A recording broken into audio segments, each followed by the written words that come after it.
Welcome to Under the Fig Tree podcast. In today's episode, hosts Reverend Micah Glenn and Reverend Dr. Ben Haupt talk theology and life as they meditate under the fig tree. What's up? Welcome back to another episode of Under the Fig Tree podcast. I'm your host, Reverend Micah Glenn, joined by my other host, Mrs. Kati Gaschler. I almost just said Miss. You threw me off. I was trying to go between established, esteemed, and here we are. Supreme. No, that was not one of the ones that I was going to use. Maybe next time. There we go. Maybe next time. Yeah. But we are joined by a guest, Reverend Max Mons. How are you today? I'm good. How are you guys doing? Good. Yeah. Great. It's mid-May.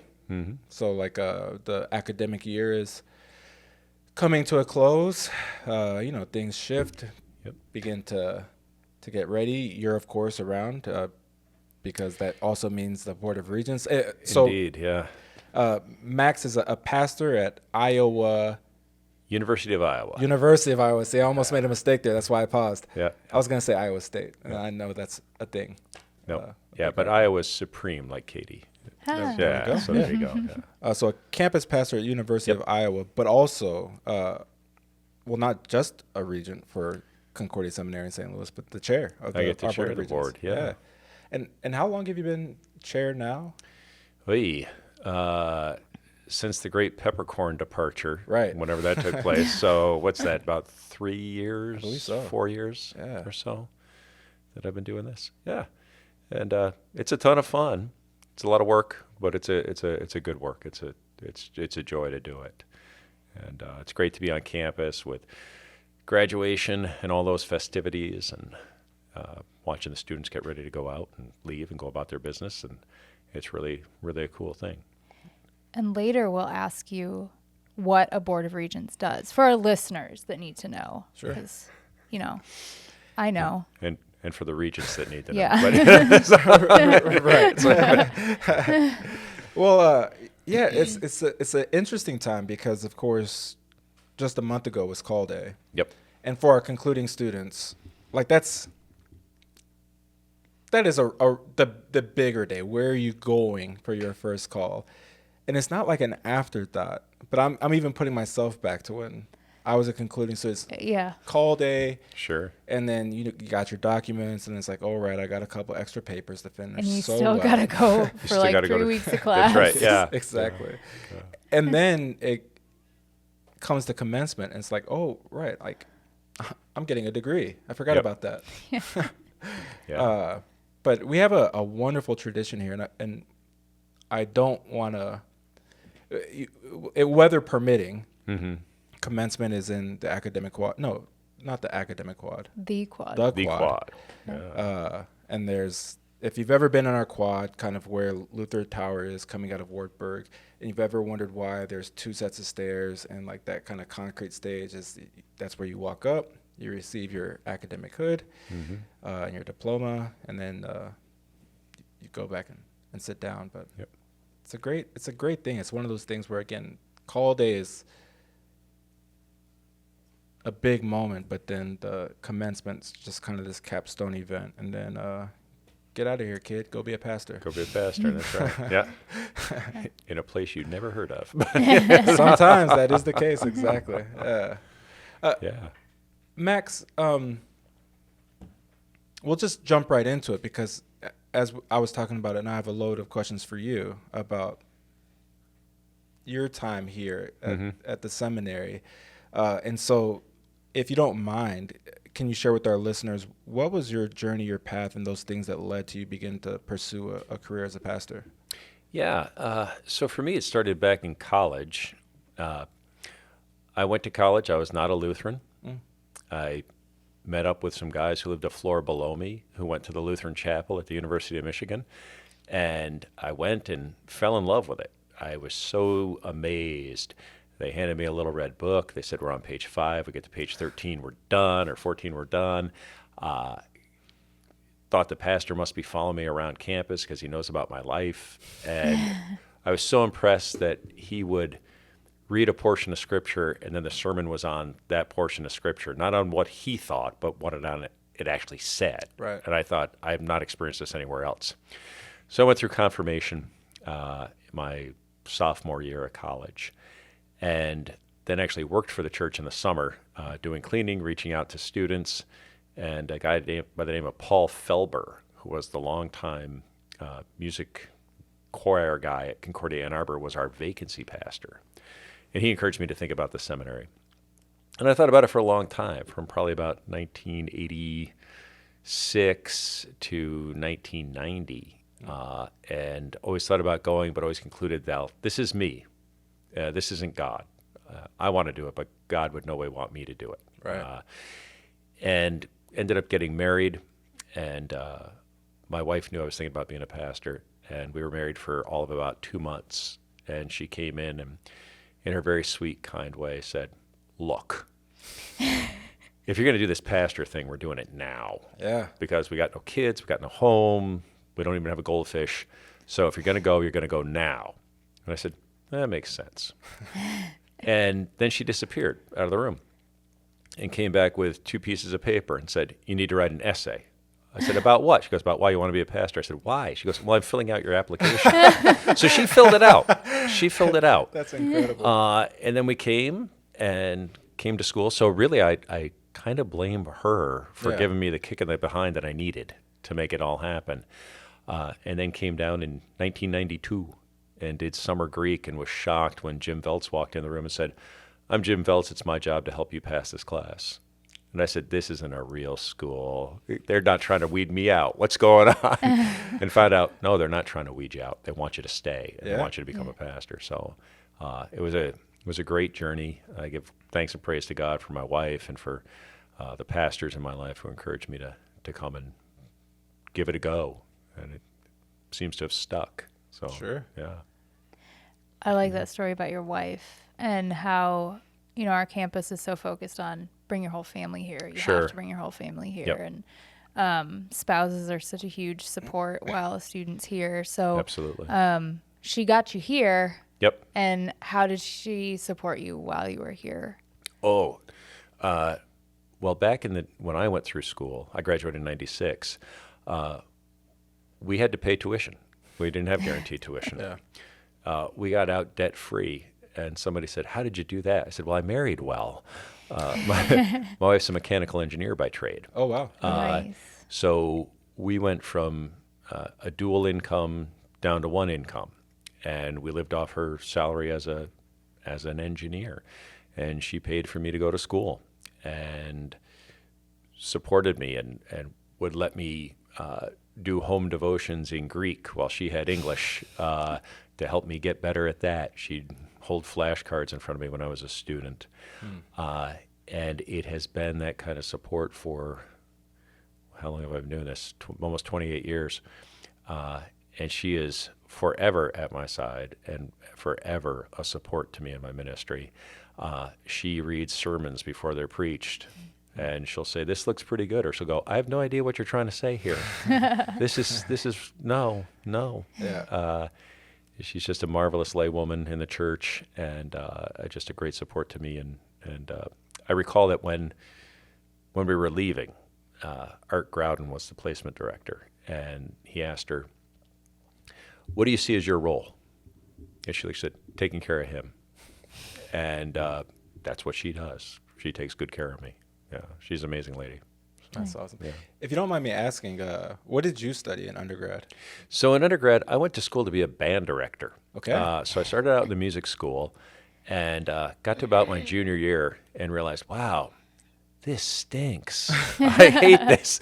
And I'm running out of time, and I'm running out of my dad's money. Yeah. So I got a general liberal arts degree. Sure. And I concentrated in music and American history, which qualified me really to do nothing when I got out. But the broad liberal arts background was great for coming to the seminary. Yeah. I had so many connections between what I studied at SEM and what I studied in my undergrad. I got out and I went into agricultural sales for a number of years, and that was a nice life. I did well at it and paid the bills.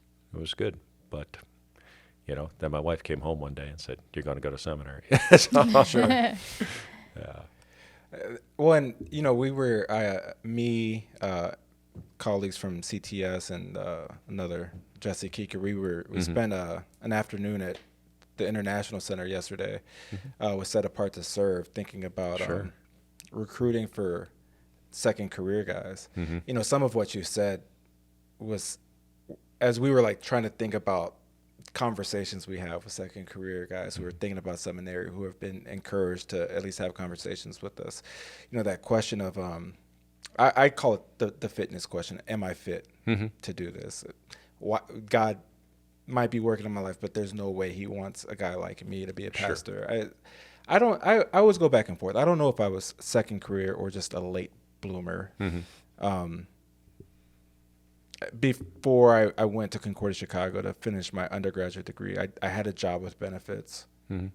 So maybe, but it's the same thing. Like how can God use a guy like me? Yeah. And then, well, you could be the chair of the board of regents of one of our major seminaries, or one of our 2 seminaries someday. So don't count yourself out. Yep. And asking that question of yourself, it's one of these things where it's like, well, just in and of myself, I'm a sack of bones. Yeah. But with the help of God and through the formation process, you can turn guys. If Saul can become Paul and become the greatest missionary the world has ever seen, I think Micah can be a pastor somewhere. Exactly. Yeah.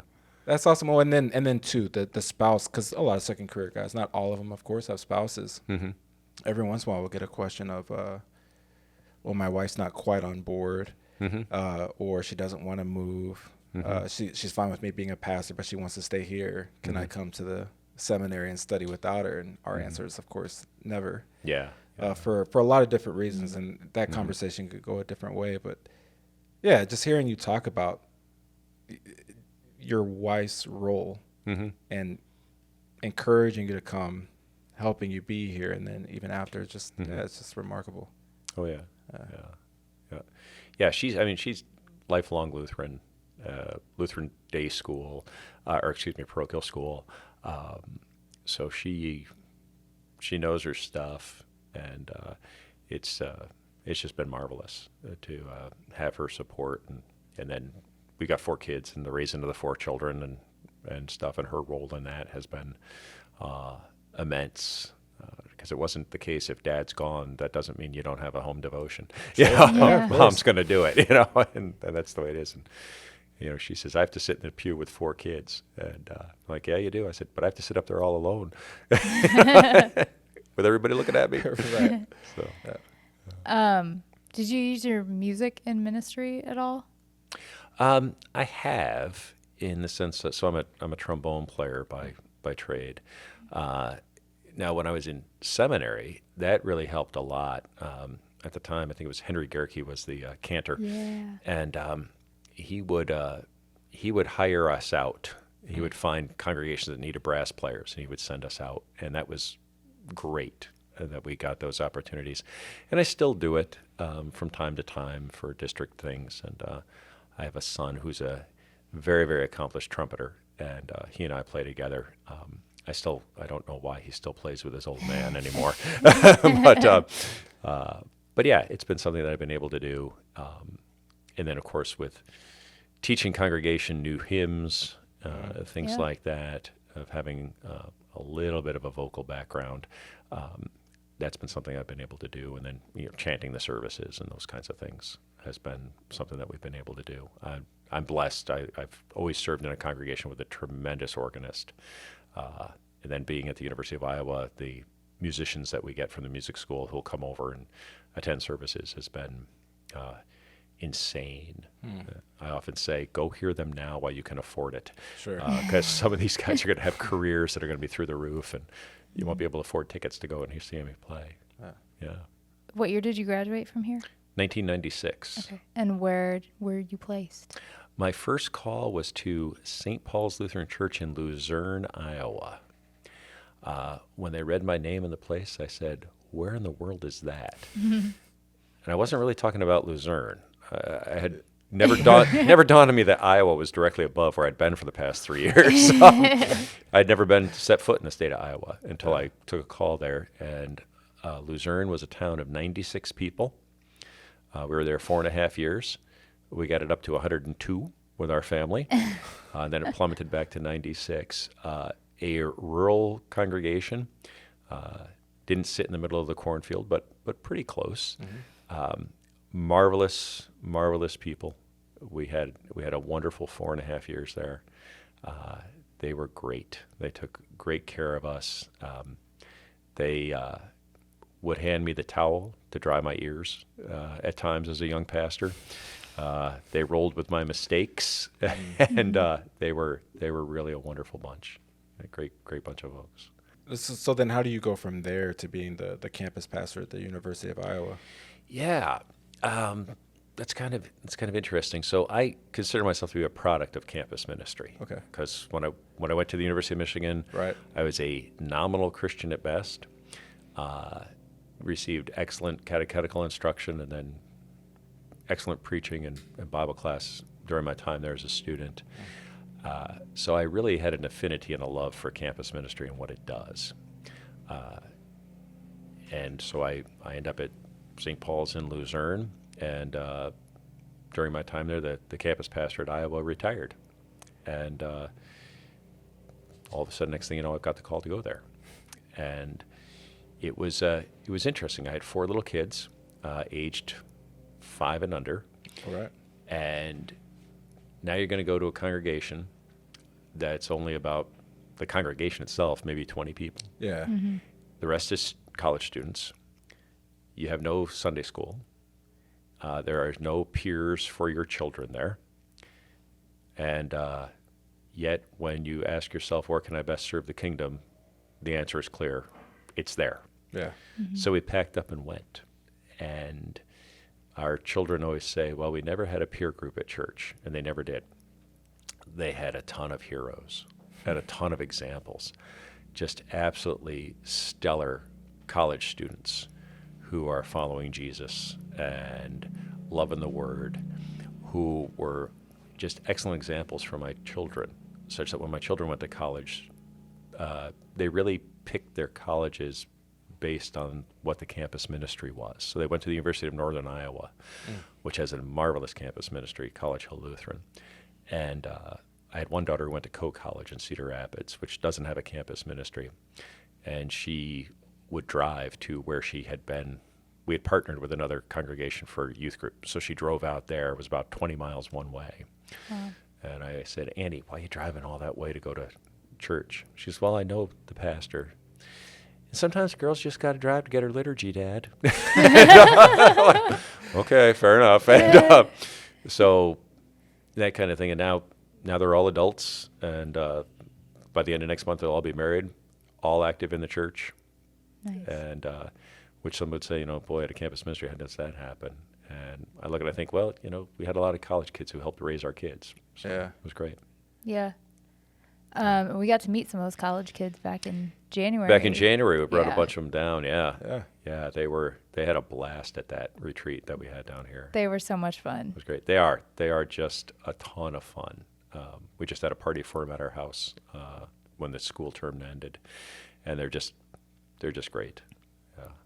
They always stay the same. I keep getting older though. I don't get it. It's one of those things where if you don't, I don't want to say if you don't take the time, because sometimes you just don't know what you don't know, right? Mm-hmm. But we have a rich history of a lot of different types of ministry within and without of the United States within the LCMS, and LCMSU campus ministry is such Yep. one of those strong things to where you're right. I mean, so Dorothy, my wife, a deaconess, her internship and first call was campus ministry to Southwestern Illinois College, so a community college. Yeah. So Great. even more different. Yeah. But yeah, I just remember, so her intern was my second year of Okay. school here, and she'd come home with stories of, she'd set up a table and how can I pray for you box and Yep. things like that, but ended up starting a Bible study and things like that there. And then we took that group and we went to the University of Indiana in Bloomington. Is Yeah. that in Bloomington? Yep. Yeah. And just for them to, the community college kids to go see a different type of campus ministry and things like that. But then, I went to Concordia, Chicago, so it's campus ministry everywhere, right? Yeah, sure. But just to be able to see it, and then now, and as a director of recruitment, I've tried to visit some LCMSU chapters and just to see what's happening in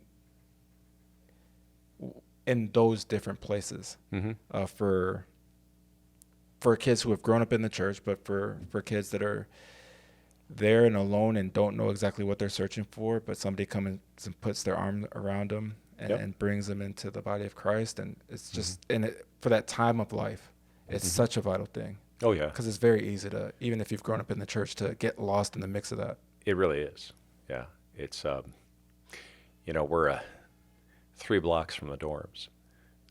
Sometimes for some students that becomes an insurmountable distance to travel. Yeah. Just to say, just come over on a Sunday morning or on a Wednesday night. And it's just very difficult for some of them to make that. And some of them do.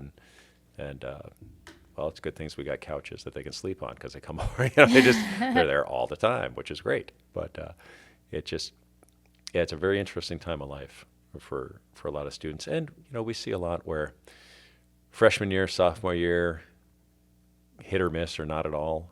And then by the junior year or the senior year, it's like, what have I done? I need to get back to this. I need to be a part of the church, and they'll come back. And there always seems to be 1 or 2 of those every year. A student that'll fit that bill. Nice. You kind of touched on something, how your kids didn't have any peers. And I think that's really interesting. And, they didn't really need them. Probably would have been nice, but I do hear some parents, saying, well, I want a church with a bunch of kids, which is really good. But you look at this situation and they had heroes, like you said, influencers that, maybe had a bigger effect on them than, kids their own age would. I don't know. Yeah. Yeah, I remember things like homecoming dances and prom, and college girls coming over and doing my daughter's hair and makeup, and sending them off. And I remember when my wife went from being a stay-at-home mom to getting back in the workforce. One of our college students, who was a grad student, who was very, very stylish and just had an eye for things. She'd go shopping with my wife. And Christine would try on something. She'd go, I don't know. And she'd be like, no, we're not leaving the store unless you buy that. Or, or she would throw clothes over the top of the changing room and say, put these on. And she came home and looked fabulous. She goes, I never would have picked this out for myself. Those kinds of things. Or, imagine a 10-year-old boy being asked by a bunch of college guys, hey, we're going to go play some football, and then we're going to go out and get some ice cream or some tacos. That's awesome. He's living, and just valued those guys. Yeah. And they were like big brothers to him. It was great. Yeah. This is, as you were talking about it, I hearing the passion and things like that. So when I go and visit high schoolers, they always ask me one question. Well, they ask me, the first question, I always open the floor, is ask me anything, because, Sure. Trying to get them to say anything when they're in high school is a challenge. And they always ask, how much money do you make? Which is, I tell them all the time, that's a ridiculous question, guys. That is not just for a pastor. That is preposterous. Next question, right? I always answer them. I say, enough to live a good life. Yep. My kids go to the school we want them to go to. Yep. We can take vacations. Yep. You'll be fine. It's very good. You're going to be all right. Don't worry about it. And then it's always, if I weren't a pastor, what else would I do? And, I always kind of start I have a degree in chemistry. At one time I thought I'd be a doctor. So I think God had gifted me with talents to do other things. But I was like, I'm only saying that stuff to tell you that I can't imagine doing anything else. Just because there's nothing else like it. Yeah. It's just the most joyful, wondrous job. And and I was like, I'm also blessed that not only do I get to be a pastor, but like part of my job is hosting a podcast. And so people in the parish can do it if they want to. Sure. It's free to start a podcast, guys. Yep. So can you imagine yourself, at least right now, doing anything other than campus ministry? No. Yeah. Not at this stage. Sometimes when we get together with campus pastors, so there's a bunch of us who've been at this thing for a few years. Dave Kind at Minnesota, Rich Vollmer at Indiana, who's just recently retiring, Marcus Zill. We all kind of came into it at the same time, and we often talk that campus ministry for us is a bit like a disease. Once you catch it, you can't get rid of it, and you don't want to get rid of it, because it's just such a different experience. So I get, if you will, a quarter of the congregation is new every year. And then every 4 years, it's almost 100% turnaround.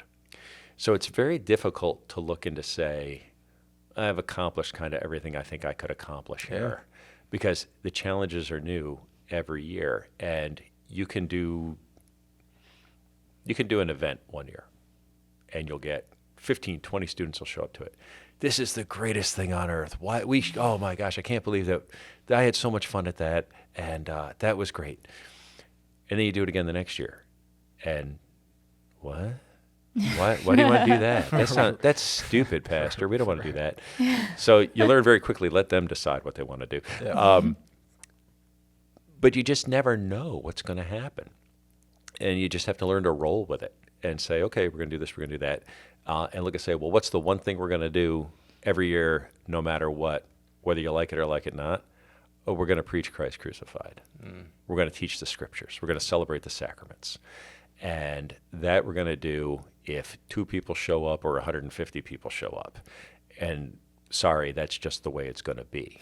And we're going to try and be unabashedly Lutheran on this campus, because really, we've got something that nobody else has got. Exactly.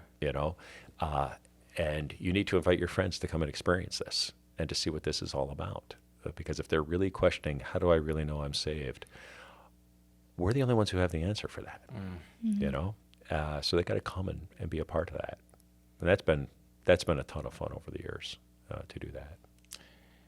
I imagine, just kind of outsider observer, that whenever I hear the conversations, because I wasn't an international missionary, but a local missionary, that it's a lot like that often.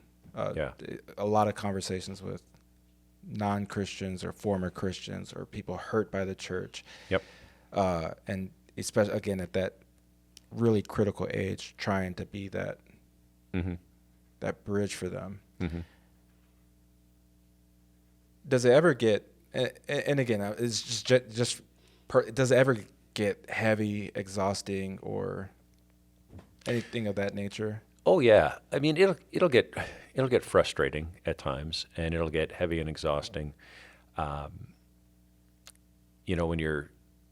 When you're working with a student, talking with a student about salvation, the grace of God, and they just have a very difficult time with the idea that no, it's not what you do, it's what Jesus has done. Yeah. And we also get students who will come to campus and they'll get involved with one of the campus Christian groups. So where we're teaching salvation full and free by Jesus as a gift, and they go over there and start to learn, well, your baptism didn't count because you didn't decide for it. And you need to make your decision, and you need to do this, and you need to do that. And to look and have them be sometimes very confused or very taken in by it, to say, well, no, now I really feel sure of my salvation because I did this. Yeah.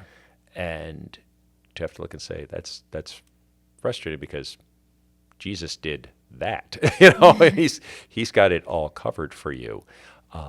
So that, and it was interesting. So Mark Seifert came and did a teaching weekend for us, and he really went after this idea of some of these things that you'll hear from campus Christian groups about your salvation being dependent upon you and making decision. and did a marvelous job of just keep asking the question, well, how do you know that was enough? How do you know that's enough? How do you know that's enough? And the point is, you don't.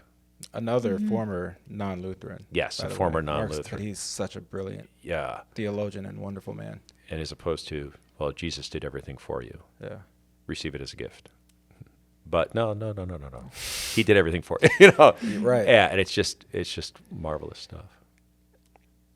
Just as you were talking about that, and you're kind of in that part of the culture, do you think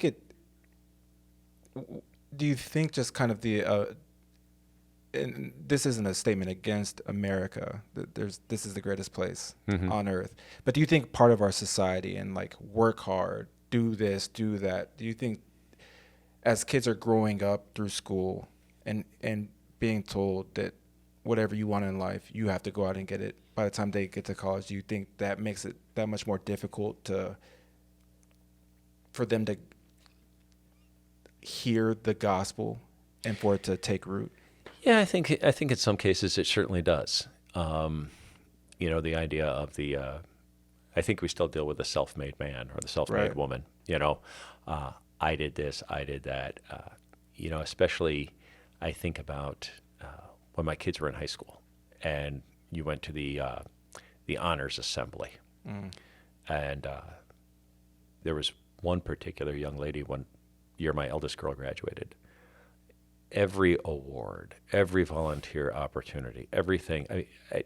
You looked and said, "Is this the This Girl Award show?" And you know, because there's a few other smatterings, but that idea of everything that I've accomplished, everything I have in life, I've had to earn. Yeah. And then to look and to say, "You can't earn this. This is just given to you." Yeah. That I think rattles some people's cages, and they don't know quite what to do with it. You know, so the point is that, you know, the message of the gospel is as foreign today as it was when it was first spoken. Exactly. You know, and it's still as scandalous as it's ever been. And, you know, what are we called to do? Well, that's the message that we preach. You know, this is the foolishness. You know, Paul talks about that, the foolishness of preaching, the foolishness of this message. You know, a Jewish carpenter's kid gets himself nailed to a cross. There it is. That's your salvation. What? You know? Yeah. They say, well, let me tell you more about this guy, because he's not just a Jewish carpenter's kid. You know. So that's been something over the years, or, you know, really anything. You know, the creation. I talked with a urologist from China, and he goes, "What is it that you believe about the world?" Yeah. I said, "Well, that God made it in 6 24-hour days." He looked at me and goes, "Impossible." And I said, "I knew you would say that." He goes, "Really?" I said, "Yeah, of course." It sounds a little crazy. I said, it sounds like crazy talk, doesn't it? And I said, "But that's okay." Yeah. It was the first conversation. I said, we'll work on this, and we'll keep talking. And it was just, he never came back, you know. But we did have an opportunity to tell him about Jesus, and we'll see what the Lord does with that over the, you know, time. Hopefully we'll see him again. Yeah. So, yeah. Well, what a beautiful kind of juxtaposition of college where you have to earn everything. Yeah. You know, like it's so hard. Mm-hmm. And then you don't have to earn this. Mm-hmm. You can just come and you get Yeah. it. Yeah. So Yeah. I can imagine that's really comforting for some people. Yeah. Because, you know, you think about it. Well, it should be comforting for everyone. Should But I be, mean, yeah. you know, the people that have Yeah. maybe never heard that. But, you know, in college, you're being evaluated Yeah. from the moment you walk in. And very much, you know, like my experience when I went to school, I had an ID card that didn't have my picture on it, but it had my number, you know. And anytime I went anywhere on campus to ask a question, that was the first thing I wanted to know. What's your number? Yeah. So they could look me up. And then, you know, we all talk about the weeder courses. You know, well, you go to college, well, that's the weeder course. You know, that's how they're going to weed out who can stay and who can't. You know, it's the year one chemistry, year one calculus. In music school, it's theory, music theory. They're going to weed you out. And then to look and to say, well, God isn't here to weed you out. He's here to engraft you. He's already made a decision about you in Jesus. You're his child. He loves you. He cares about you. everybody else is saying, you need to measure up to my standard. And God says, well, I've just brought you into the fold, and you can't be plucked out of my hands, So it's just such to have that message in a community and in a culture of, almost nonstop constant evaluation it's a pretty cool thing to be able to do, to be able to tell people about that every week. Yeah. I want to know what a Board of Regents does now. Perfect. What does Board of Regents do? Well, how long have you been on the board? I came on Total. the board in 2016, I believe. Okay. You're allowed to serve for 2 consecutive 6-year terms. So all I know is that when I'm 62, I'm done. So it's a 6-year term to be a regent. It's a 6-year term. Yeah, it's a commitment. Yeah.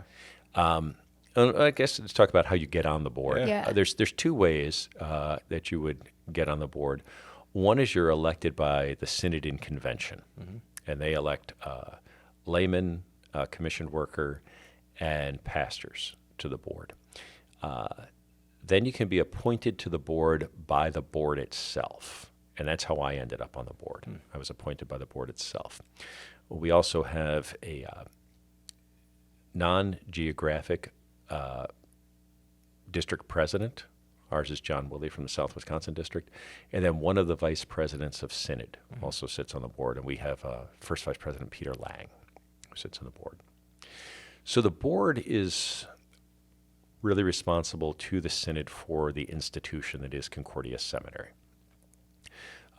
We call the president, we call the faculty, we oversee that work. So every time we have a meeting, we hear from how enrollment is going. So we hear from Pastor Glenn, filling in right now for Pastor Haupt. We hear an academic report from the provost, Ron Mudge. Where are we at in terms of faculty? What's going on with classes? What's going on with curriculum? We hear from President Egger and his report of his activities, what he's doing, his vision for the seminary, things like that. I think one of the most joyous things we get to do is we get to spend time with a faculty member at our meeting. He'll come in for about 45 minutes and talk about his work. That's always fascinating. And then when it works out, the really fun thing to do is we get to go to class and sit in and watch our professors in action and watch the students in action. As an alum, it makes me want to come back to school to look and say, oh, wow, I know we learned this stuff, but this guy's got insights that we didn't have when I was here. We do a lot of things like we overlook the budget and make sure that the seminary stays solvent and things like that. And we are absolutely development too. We look at that, and we are absolutely blessed at Concordia Seminary with just an amazing administration, faculty, and staff. The people that we have here, the work that they do is just above and beyond. So it's such a joy to come down and hear about these things and see what they get to do and hear about what's going on. And of course, great thing too is when we get to spend some time with the students just in between classes or at lunch or something like that, talking to them. I've met a number of students over the years that I've been on the board. We hosted the Ladamus came through Iowa City one time, and I hosted them all for lunch. Nice. That was fun. And I'm still in contact with the guys who had lunch with me that day. Sure. Which is a blast. And yeah, so the board, it's a lot of work. As the chairman, I meet with President Egger once a week via video conference. But it's a joyful work. I've always said that I only ever dreamt of being a preacher and becoming a pastor. And then I got to be a campus pastor, which I thought, oh my gosh, how can it get any better than this? And then the opportunity came to serve Concordia Seminary on the Board of Regents. And I told my wife, I said, I've never looked at anything in the church and said, I would really like to do that. I've always looked and said, if it finds me, I'll do it, because it's a life of service. I said, but this is one that came by, and I said, I would really like to do that. Sure. Because, as I said to her, and as I've said to many people, to have an opportunity to give back to a place that put so much into you, that invested in you, is really just an honor and a joy to be able to turn back and be able to do that. I really am so very, very grateful for the professors I had and the time that I had at seminary. I still look back at some of the most joyous days of my life were spent on this campus. And some of the hardest days of my life, too. You know? Of course, yeah. It's a But, very challenging thing. It's a challenging program, Yeah. It's one of those things, as you're talking about what Regents do, oversee the institution, which, is necessary. Yep. But, in my interactions with the board, being introduced when I was first called here, and then reports and Ben Haupt's sabbatical, it's the amount of passion and care for this place that our Regents have is evident in everything. In every interaction I have with the questions, sometimes difficult questions. Sure. But they're necessary. Are you thinking about this as you guys go out and recruit pastors? Sometimes the answer is we didn't think about that, and we absolutely needed to. So let's go back and put this question before the team. But it's just one of those things where, again, from every level, like you said, from making sure that it's solvent, making sure that the faculty staff are equipped, prepared, but also taken care of. The administration, all the way down to the students that we bring in here and making sure that they're cared for. We can only do that because we have a board helping us do that stuff. And it's one of those things where, we're forever grateful and thankful for what you all do and the support of our work.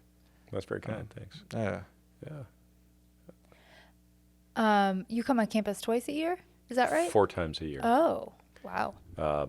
Well, Obviously more than I thought. yeah, we meet 4 times a year. Every other year, the November meeting is in Fort Wayne because the Synod bylaws require that the Fort Wayne and the St. Louis board meet jointly. So this year, the 24 through 25 cycle, everything's in St. Louis. And then I come down to campus probably more than that because every once in a while something will come up and President Egger will say, can you come to campus for a meeting? And I'll shoot down for it. It's a 4-hour ride from Iowa, and the first 3.5 hours are nothing until you turn on to Highway 40, and then Yep. more people than I see in a year one day. So, but it's and that's just a part of the job, and it's fine to do that. So I'll be back down in, I think this summer, July is the only month I'm not on campus for something. So it's good. When you visit classes, Yeah. do the professors get nervous? They shouldn't. I've not experienced that. I just look at that as a time for, it's kind of a time of celebration, really. To look at this man that the board God called to be here to teach theology, with these men and women whom God has assembled in this place to learn theology, and then it just takes place in front of you, and it's just a blast to watch it go down. More so, I think, that when I was a student, I was so busy writing down everything that I could and trying to reflect on it and all that kind of stuff. Just to have that, to be able to sit back, kind of in the, in the luxury suite and watch it go down, is really kind of a cool thing. So I don't think they should be nervous. I don't know, maybe they get that way, but I don't think they should be at all. Yeah. Yeah. That's always the number one highlight when prospective students visit is the class visits. Oh, absolutely. They love it. Yeah. Yeah. Well, I think there's something of, if you're considering seminary, to go and sit in a class, Yep. and all of a sudden you can look and say, I could see myself doing this. I could do this. And I think that's huge. Yeah, and see other students, answering the questions that you have no idea what's going on. And they're like, well, if they can figure it out, maybe I can too. Yeah. Personal experience. Yep. So. Yep. Well, a lot of times your classmates will ask, just because we're all coming from different places sometimes, and you're standing here reading the text, and your classmate's standing here and reading the text, and they just ask a question that you didn't even think to ask, and then you hear them ask it, and it's like, oh, yeah, I wish I would have asked that question a long time ago. Yeah. Tell us the answer, please. Yeah. Well, I think there's something, you sit in class and your classmates talk, and you're like, man, that guy's really smart. I never would have thought that. Yeah. I don't even think like that. What is it? And this guy's just Write down what he said. killing it. Yeah. So. Or just like insights. I had one, and this is one of those things where it's not in the text, and it's not like implied anyway, but it's a great image, and it's the feeding of the 5,000, and they go out to a desolate place, right? Yep. And in the Middle East, in Jerusalem or around the area in Israel, a desolate place is kind of desert-like. Yeah.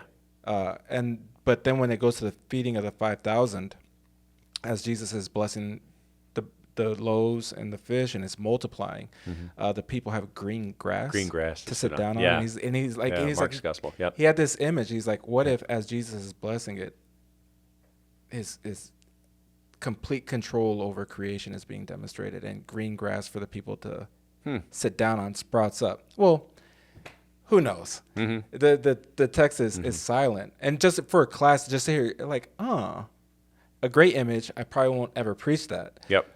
But just to hear to be able to hear the images that are being elicited in the brain of your classmates, just something I would even imagine. I would have never made a connection to desolate. This is what it might have looked like, to green grass. Just imagine. But anyway, Yeah. just that type of stuff. Sure. And even now, the seminary does such a great job of equipping students to hear students preach, to be blessed, to go to a congregation with a field worker and listen to them teach a Bible study class, where again, it's just we just have this wonderful economy because we're so demanding, and we require our pastors to be good theologians, that from top to bottom, you can learn something from one of us. Oh, yeah. It's such a great thing. Yeah. I had lunch today with Dr. David Peter, and I mentioned to him, I said, one of the best things I got out of being a student here was being taught how to think theologically. To be able to take a book written by a Lutheran or a book written by a non-Lutheran and read it and say, this I can take from this, and this will be valuable, and this is good. And then look and say, and this, I'm not going to use this. Yeah. And I thought that was just one of the biggest gifts and takeaways from a seminary education, was learning how to think like a Lutheran, like a theologian. Yeah. What a blessing. And I do think you see this, and like you said, you listen to the students. I'll watch chapel sometimes as my morning devotion, and I've been very impressed with some of the student sermons I've heard this year. Just really like, wow, that is textual, that is going all the right places. Just marvelous job. Yeah. When you mentioned David Peter, my father-in-law was recently in town and went to chapel, and David Peter was preaching, and my father-in-law remarked that he had one of the greatest illustrations he's ever heard. And when you have a great one, and it was one where Dr. Peter goes through this thing of why put your faith in the founder of religion who's not alive, when overcoming death is what all religions are trying to do. Yep. And I heard Dr. Peter preach that years ago, and I've used that illustration. And I told him this, and anytime somebody has a great illustration that I hear that I think I can handle, I'll give them credit the first time by name. The second time I used the illustration, some preacher sometimes said this once, and by the third time, it's mine. But it was funny because my father-in-law was talking about this illustration. I was like, well, I've taken it. One of his illustrations, I named it. He was like, well, yeah, that's the one. I was like, oh, well, it is one. It is one of the greatest sermon illustrations I've ever heard in my life. And anytime I'm talking about trusting in Jesus as the founder and perfecter of our faith, as opposed to anybody else, that illustration just lays it out so perfectly and clearly and precisely. I can't think of a better way to say it. And so whenever I'm trying to preach, I'm like, why be clever? Just go back to the illustration that you know is the best and just preach that one, and don't talk about Dr. Peter. Every once in a while I'll name drop him, but usually now it's mine. But anyway. Well, yeah, sure. Well, you know what they say, if you take from one, you're a thief. If you take from two, well, now you're a scholar. Exactly. Exactly. And I've told Dr. Peter this before, and he's like, I mean, that's why chapel, and again, especially for the students, and why especially faculty members preach sermons a particular way here, as they're trying to show students and colleagues how to preach a text. Daily chapel is the singularly most formative thing we do at a seminary. That we have daily chapel. Daily, you get to take time out of your day to pray the liturgy and to listen to a sermon, the Word of God being proclaimed. That is an insane gift. Yep. You need to make time to do that. You need to look at your day and say, well, I have chapel at 9:40. What else do you have? That'll all work in. Yeah. But I'm going to be at chapel at 9:40. That is just, I remember when I left, we didn't have daily chapel. I'm like, what am I, it's like, holy cow, this is not fun. Yeah. So, yeah. Yeah, for sure. Yeah. It's always some point in a podcast where we want to have more conversations, but people, I think, will only listen for so long. That's right. That's true. But you could always pause and come back. Katie, anything before we jump to? No. All right. Well, Dr. Mons, before we officially get to the end. Whoa. He's a doctor Just Reverend. now? I appreciate that. Pastor Mons. Wow, graduation. I'm not even in the program. Maybe someday. Who knows? You never know. Pastor Mons. Yeah, there you go. Before we get to the end of the conversation, we always like to wrap up with a little segment called Right for the Pick and I'll Leave It on the Tree, where Katie and I are going to lob very subjective items from lists that we've been accumulating. And if you like the item, it's right for the picking. If you don't like the item, leave it on the tree. And if you feel a need to explain why you fall on either side of that spectrum, feel free. And something I've been doing, I used to always ask different first questions, but somehow this one has just gravitated. I think it might be the most important question anybody will ask you for the rest of your life. So right for the pick and leave it on the tree. Pineapple on pizza. Oh, leave it on the tree. He didn't have to think about it. This is why he's the chair. Yeah. Board of Regents. He's the most trustworthy person on planet Earth. Yeah. So quickly, so knew it from the beginning. My opinion has changed out of abstinence. First, it was leave it on the tree, and then he kept asking. So I said, "Oh, it's great. I love it." Oh, it does not go there. I have not eaten it in, years and years. But yeah, I haven't said this yet on the podcast. In high school, I worked at Pizza Hut. Okay. And whenever somebody would order pineapple on pizza, I'd always cringe a little bit. And I'm not even pretending. Every once in a while, I would forget to put the pineapple on pizza. I always had to make it. I'm doing this for you. Nobody ever ordered pineapple on pizza, got it without the pineapple, and said, I'll just accept it the way it is. I always had to remake it. Funny. But maybe one time somebody's like, it's not there. It's not a big deal. And then they never order it again. But that's anyway, hilarious. Yeah. That was a goal. Okay, I've had this one on my list for a while, and I'm going to ask it. Cats the Musical, the movie.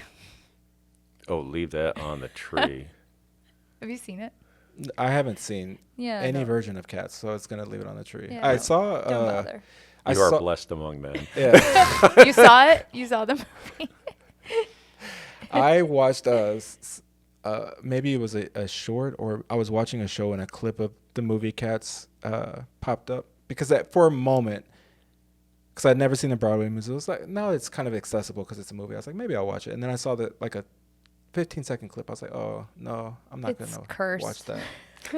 It is cursed content. Even the way it looked weird. Yeah. And I just didn't have any interest in watching that. It's Yeah, real no, bad. It's real bad. Yeah. My brothers-in-law love to find terrible movies. Okay.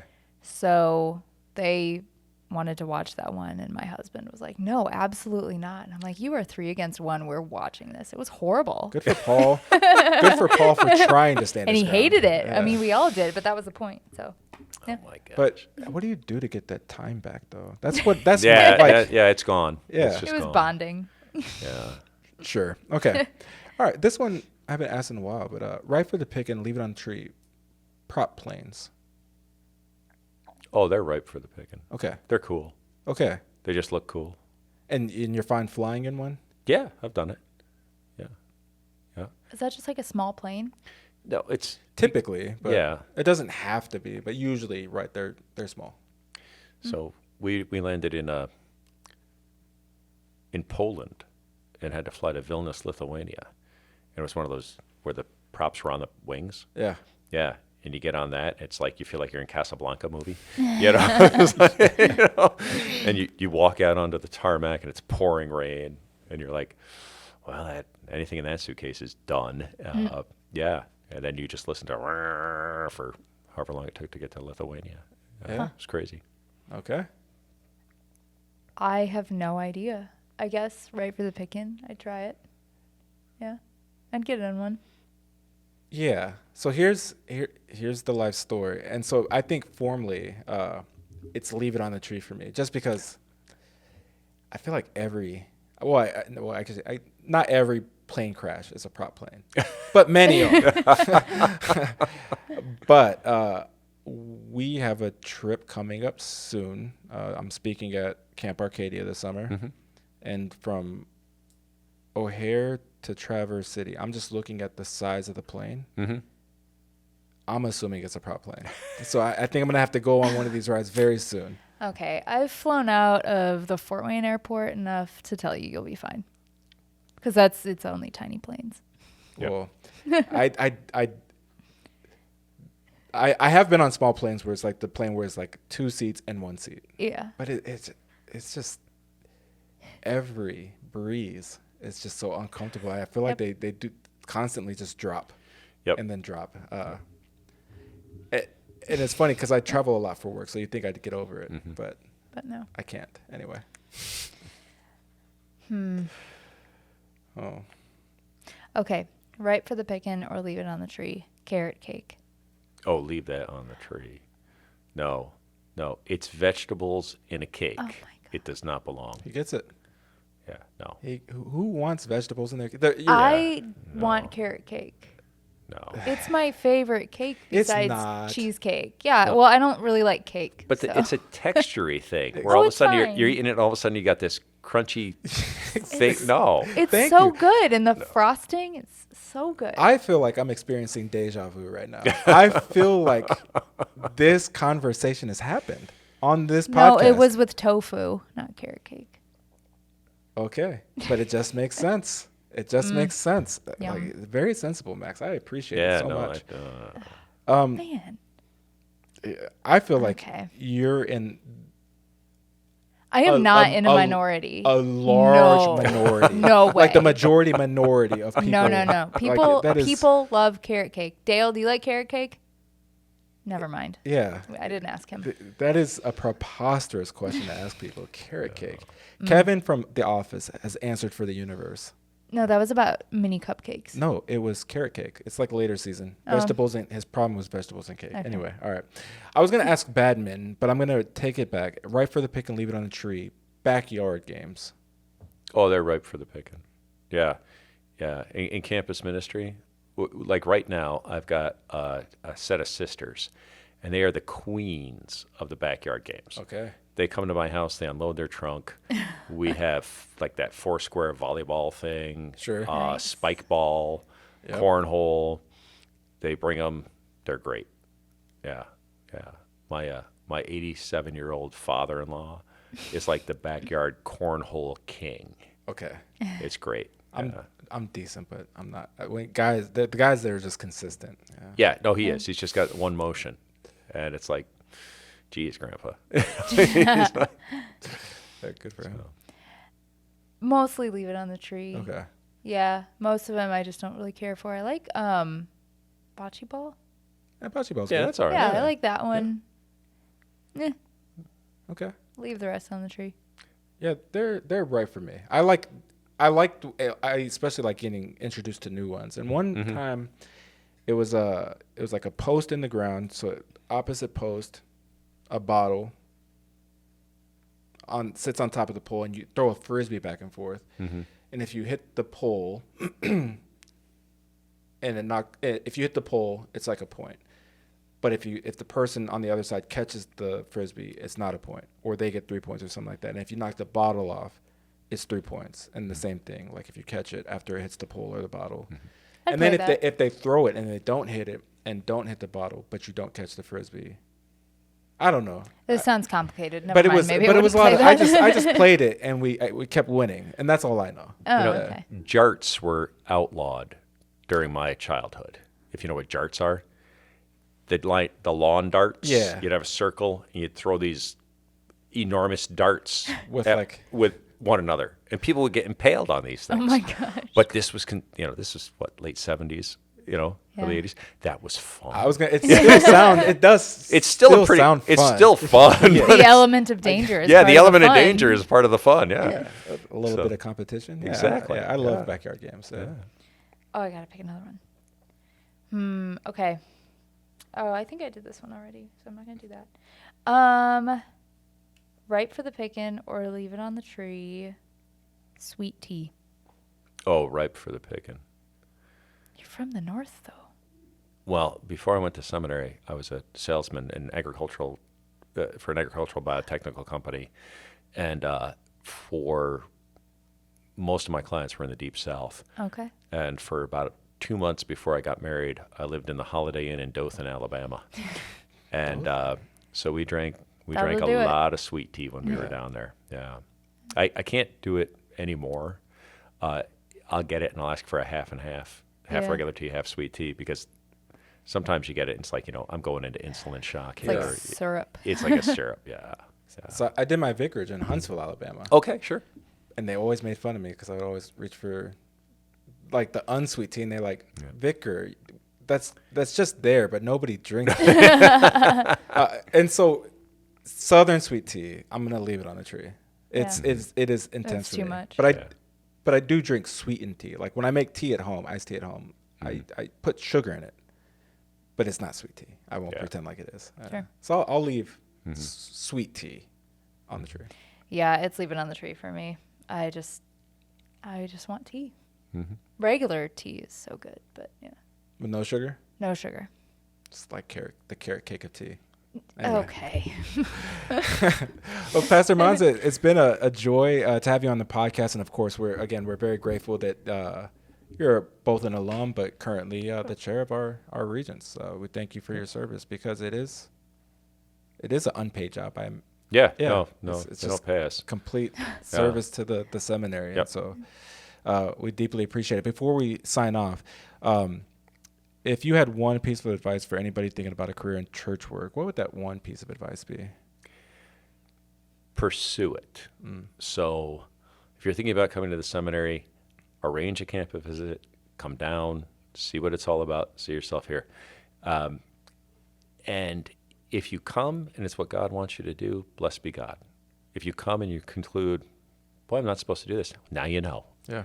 And blessed be God, and go and serve as a dedicated layperson in the church body. But by all means, give it a try, give it some thought. I think everybody should consider it. Don't just look and say, oh, never going to happen. You can always give it some thought. God has an incredible way of letting you know whether or not you should do this kind of work or not. And if you're supposed to do it, you will not be able to shake it. He will pursue you like a hound. So pursue it, go for it, give it a shot. You've got really nothing to lose. What's so bad about saying, hey, I thought about going to seminary, I checked it out in full, a lot of prayer, a lot of contemplation, visits, things like that, and decided it wasn't for me. Yeah. What have you lost? Nothing. So yeah, consider it, go for it. And if it's what God wants for you, I can say it is a great life. It's just, I can't believe I get paid to do what I do. It's a blast. Yeah. Amen. Well, thank you so much for joining us, Pastor Mons, and thank you all for tuning in, whether you're listening to us on podcast or watching us on YouTube. And if you yourself are thinking about becoming a church worker, or you've maybe thought about the possibility, and maybe you haven't quite thought about it, but after listening to the podcast, pursue it. Come and visit us. It's a wonderful place to be. We have a lot of different opportunities to come and visit our campus. If you're in high school, we have Vocatio High School. By the time you're listening to it this year, I imagine registration is likely full, but still check it out on the website. Maybe you get the last spot. Register for Vocatio High School in the fall, and in the spring we have Vocatio Retreat for college and second career students. And you can always set up a personalized visit. We'd love to talk to you, hear from you. And in order to do that and invite you to those things, you need to let us know who you are. And so if you click the link in the description, fill out a request for information. You can also find that at csl.edu. You just give us your name, your email, and maybe your phone number. One of our admissions officers will reach out and talk to you. It is non-committal and free. And at the end of a conversation, you don't want us to bother you anymore, let us know. And we won't, at least for a little while. No, I'm just playing. If you don't want to hear from us anymore, we won't continue to bother you. But just, fill out a request for information, get tuned in, not only so you can come for a visit, but especially in the summer months, our highly skilled, highly trained, and incredible faculty members might be in a place close to you doing a workshop. And that's something where you can just sit in and listen to some insights about Scripture that you've never considered before and be incredibly blessed. And then if you know that your church work isn't for you and you're confident in that, but you've always sat in your pew and you've looked across the pew and you thought, hey, that person would be a great pastor or deaconess or teacher or DC and the like, don't think, tell them, because you could be that person that encourages them to take the next step to fill out the RFI. And who knows, they could be a guest on Under the Fig Tree talking about how you helped them fill out their application one day. But as always, we appreciate you for tuning in, and we'll see you next time under the Fig Tree. Take care.